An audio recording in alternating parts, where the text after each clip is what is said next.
لا إله إلا الله وأشهد أن محمدا عبده ورسوله لا نبي ولا رسول بعده. قال الله تعالى في كتابه الكريم: أعوذ بالله من الشيطان الرجيم. يا أيها الذين آمنوا اتقوا الله حق تقاته ولا تموتن إلا وأنتم مسلمون. اللهم ارحمنا بالقرآن. أما بعد. Hadirin jamaah salat Isya, dan insyaallah dilanjutkan dengan salat tarawih yang dirahmati oleh Allah Subhanahu wa taala. Marilah dalam kesempatan ini kita tingkatkan iman dan takwa kita kepada Allah Subhanahu wa taala. Salawat serta salam kita aturkan kepada Nabi kita Muhammad sallallahu alaihi wasallam. Hadirin yang dirahmati oleh Allah, semua ibadah itu adalah kebutuhan kita.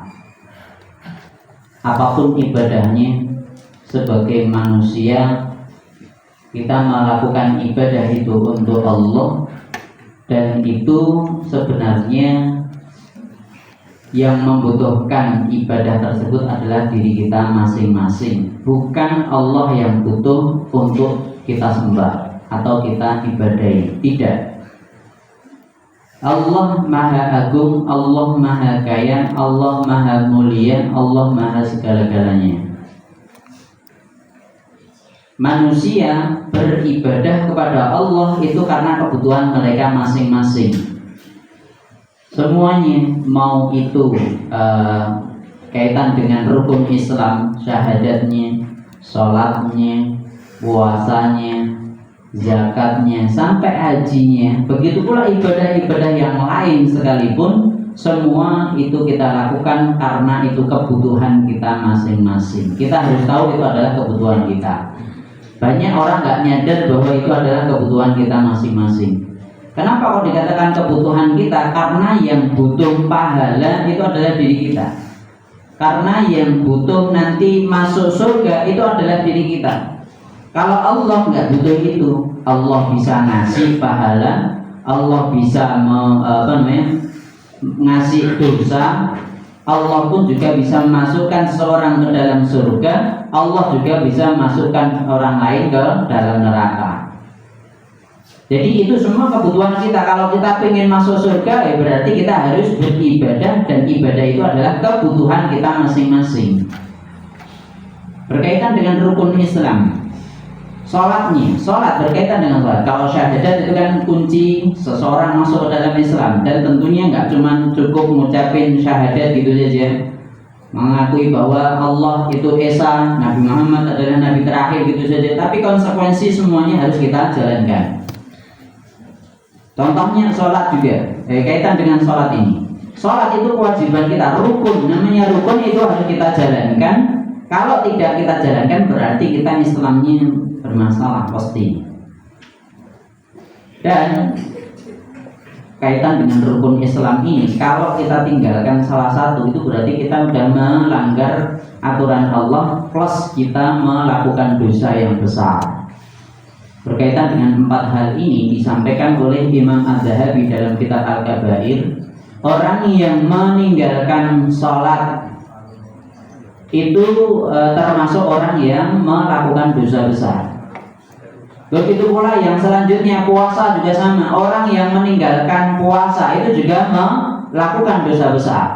Dalam satu hadis Rasulullah SAW bersabda, barang siapa yang meninggalkan puasa 1 hari di bulan Ramadan tanpa udzur, kalau saja dia pengen ganti puasa dahar, puasa selama-lamanya, itu gak bisa gantikan 1 hari yang dia tinggalkan tanpa udzur tadi. Kalaupun itu dia pengen puasa selama-lamanya, itu juga gak bisa ganti tadi. Apalagi kalau dia tidak ganti, berarti dosanya lebih besar. Saking dosanya orang yang meninggalkan puasa tanpa udzur. Maksudnya tanpa udzur itu bagaimana? Ya, udzurnya tidak syar'i. Udzur yang syar'i sesuai dengan syariat itu kan yang pertama bepergian, yang kedua sakit. Kalau dia bepergian dan bepergiannya pantas untuk tidak berpuasa, silakan. Terus dia tidak puasa boleh, dan namun harus ganti di bulan yang lain.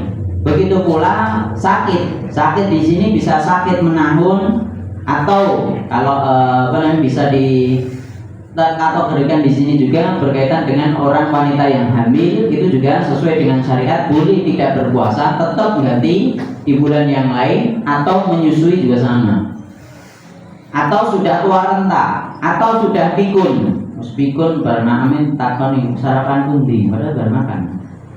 Misalnya seperti itu, udah orang seperti itu enggak harus puasa. Tapi kalau kita sehat, tidak bepergian, pergiannya paling ya kerja nutuk wae. Misalnya seperti itu, kalau kita ninggalkan berarti kita melakukan dosa besar. Dan dosa besar itu enggak cuman untuk menghapusnya itu cuman dengan istighfar itu aja enggak. Harus dengan taubat kepada Allah dan menggantinya.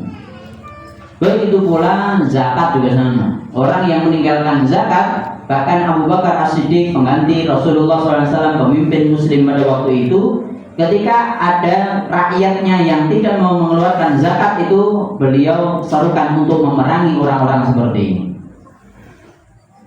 Jadi saking pentingnya zakat ini, kalau memang dia punya harta sudah sampai nisab, sampai haul, maka dia harus mengeluarkan zakatnya. Itu kebutuhan dia, bukan kebutuhan pemimpin untuk ngambilin itu, tidak.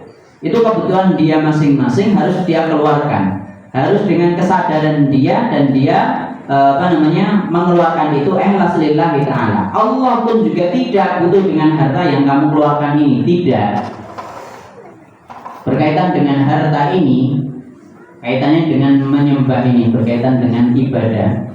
Disebutkan dalam surat Ad-Dariyat yang ayatnya masyhur, wa ma khalaqul jinna wal insa illa liya'budun. Tidaklah aku ciptakan jin dan manusia kecuali untuk beribadah kepadaku. Terus ayat selanjutnya apa? Ma uridu minhum min rizqin wa ma uridu ayyutimun. Saya enggak butuh rizki dari mereka sama sekali, begitu pula saya juga enggak butuh kasih makan oleh manusia. Kenapa kok gitu? Fa innallaha huwar razzaqu dzul quwwatil matin. Karena Allah itu yang memberi rizki, yang memiliki kekuatan yang amat sangat kokoh. Itulah Allah enggak butuh harta itu. Meskipun kita bisa jadi infak, bisa jadi zakat yang wajib, atau yang lain sebagainya, mengeluarkan harta kita, Allah nggak butuh dengan harta itu. Tapi justru kita yang butuh harus mengeluarkan itu, karena harta kita sesungguhnya itu ketika yang sudah kita sedekahkan. Kembali lagi, kita yang membutuhkan untuk ibadah ini, mau sholatnya, puasanya, zakatnya, bahkan haji sekalipun, itu bukan berarti Allah pengen tamune banyak, enggak. Memang haji itu panggilan dari Allah. Yang sampai sana itu adalah tamu-tamunya Allah. Bukan berarti Allah butuh tamu genokeh, enggak.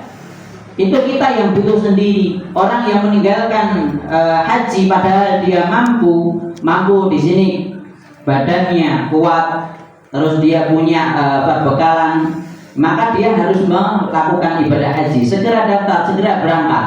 Kalau tidak, berarti dia melanggar syariat Islam. Bahkan Imam Adz-Dzahabi mengatakan itu juga termasuk orang yang melakukan dosa besar. Na'udzubillah wa na'udzubillah. Kembali lagi bahwa semua ibadah yang kita lakukan itu adalah kebutuhan kita masing-masing. Kita yang butuh pahala dari Allah, kita butuh nanti balasan ganjaran dari Allah Subhanahu wa taala untuk menyebabkan diri kita masuk ke dalam surganya Allah Subhanahu wa taala. Jadi ini yang dirahmati oleh Allah, bahkan kita melakukan sholat seperti ini, melakukan sholat isya, sholat tarawih, itu pun juga kebutuhan kita. Kalau kita menyadari seperti itu, insya Allah mudah. Enggak cuma di awal bulan Ramadan saja, nanti sampai akhir sekalipun, kalau itu kita udah merasa kita butuh, insya Allah mudah.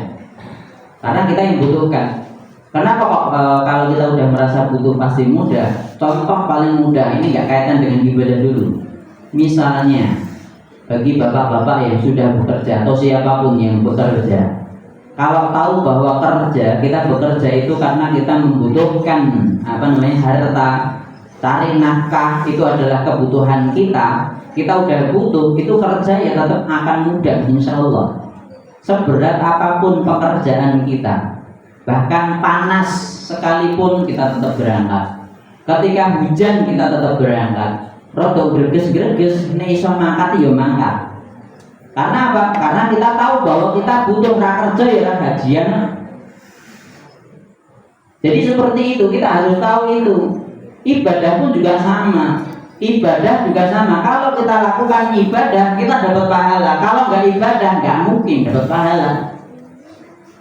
Kalau seperti itu, kita udah paham analoginya dengan bekerja tadi, berkaitan dengan harta tadi. Kalau memang bekerja langsung gajinya kelihatan, uangnya ketok. Tapi kalau ibadah pahalanya nggak kelihatan. Ini yang bermasalah di sini. Makanya kita harus yakin bahwa kebutuhan kita adalah beribadah kepada Allah Subhanahu wa taala.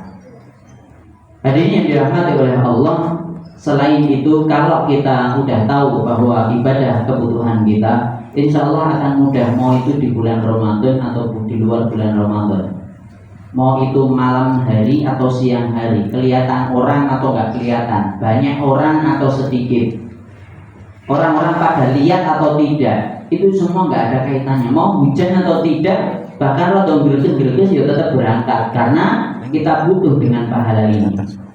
Lebih-lebih kalau kita tahu banyak ilmunya, misalnya sholat isya di masjid berjamaah itu adalah nanti akan jadi cahaya di akhirat. Sholat subuh juga sama, itu juga akan jadi cahaya di akhirat untuk menerangi jalan kita menuju jalan surga. Kalau kita tahu hal-hal yang seperti ini, begitu pula pahalanya, pahala yang amat sangat besar bagi orang yang biasa melakukan sholat di masjid, 27 derajat dibandingkan orang yang sholat di rumah. Kita tahu hal-hal yang seperti ini, insya Allah akan lebih mudah. Mau teman-teman gak pada mau sholat ya terserah, yang penting saya butuh. Karena saya butuh, saya berangkat ke masjid. Karena saya butuh, saya melakukan puasa. Ini gak ada kaitannya dengan Ramadan atau gak Ramadan. Jadi itu akan mudah semuanya. Baca Quran pun juga sama. Ini yang harus kita perhatikan, camkan pada diri kita. Kenapa kok gitu? Kembali lagi, Allah nggak butuh hambanya nyembah atau tidak. Kok gitu? Dalam satu hadis yang terakhir ini, Rasulullah dalam satu hadis qudsi, Allah Subhanahu wa taala berfirman. Firman-Nya seperti apa? Kalau saja semua manusia yang paling awal diciptakan sampai nanti di hari kiamat, begitu pula jin-jinnya dari awal sampai akhir, semuanya tidak mau nyembah Allah, semua kafir, gak ada yang sholat, gak ada yang rukuk, gak ada yang sujud, malaikatnya juga sama, misalnya seperti itu, semuanya gak mau beribadah, Allah gak berkecil hati. Allah tetap mulia, Allah tetap agung, Allah tetap maha kaya, Allah maha segala-galanya. Itu firman Allah dalam hadis qudsi. Begitu pula sebaliknya, kalau saja semua manusia, semua jinnya, malaikatnya, semua ciptaan Allah, semuanya beribadah kepada Allah misalnya, semuanya ibadah kepada Allah, itu juga kekuasaan Allah ya tetap seperti itu. Allah tetap maha kaya, Allah tetap maha mulia, Allah tetap maha besar. Allah nggak akan mencium. Itu hebatnya Allah di sini. Beda dengan pemimpin misalnya. Kalau pemimpin misalnya dia punya pemimpin, tapi legalitasnya kurang misalnya, itu ya rakyatnya sih banyak yang belok, itu ya tetap berkecil hati. Contoh paling mudah KRT gitu lah. KRT yang paling mudah, yang paling kecil. KRT ini yang ada di RT itu cocok kalau KRT ini. RT ini sebenarnya mesti. Atau misalnya semua cocok dengan RT itu misalnya, bangga jalannya bisa bangga. Kalau itu manusia karena dia pemimpin manusia saja. Tapi kalau Allah nggak ada kaitannya dengan itu. Mau semuanya nyembah atau tidak, itu Allah tetap maha segala-galanya. Kita harus tahu ini bahwa Allah zat yang maha kuasa, Allah yang mewajibkan kita beribadah, dan ibadah itu akan bermanfaat untuk diri kita dan kebutuhan nanti semuanya akan kembali pada diri kita masing-masing. Mungkin ini yang bisa saya sampaikan, kurang lebihnya saya mohon maaf. Wa aqulu qouli hadza wa astaghfirullah li wa lakum walhamdulillahirabbil alamin. Assalamualaikum warahmatullahi wabarakatuh.